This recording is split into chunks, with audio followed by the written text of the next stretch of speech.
Hello friends, welcome back to our channel. So இன்றைக்கி நம்ம என்ன பார்க்க போகிறோன்னா, இதில் வந்து நம்ம வந்து ஒரு குக்கிங் வீடியோ தான் பண்ண போகிறோம் ஃப்ரெண்ட்ஸ். ஸோ நான் வந்து பார்த்திங்கன்னா என் ஸ்டைலில் வெந்தயக்கீரை சிக்கன் தான் பண்ண போகிறேன். ஸோ அதுக்காக நான் 1 kg சிக்கன் எடுத்திருக்கேன்.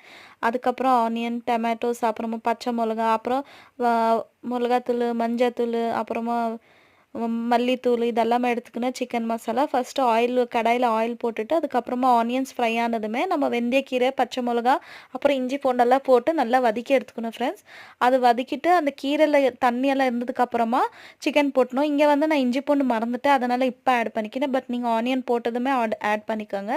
இதுக்கப்புறமா நான் வந்து பார்த்திங்கன்னா மசாலாஸ் எல்லாம் எடுத்து வச்சுருந்தேன் இல்லையா, அதெல்லாம் நல்லா போட்டு மிக்ஸ் பண்ணிவிட்டு கொஞ்சம் கூட நான் தண்ணி ஊற்றலை ஃப்ரெண்ட்ஸ். ஸோ சிக்கன்லேருந்து வர தண்ணியில் தான் இந்த சிக்கன் மொத்தமாகவே வேகணும். ஸோ அவ்வளோதான், சிம்பிளான ரெசிபி. ட்ரை பண்ணிவிட்டு எனக்கு கமெண்ட் பண்ணுங்கள். ஓகே, பாய்.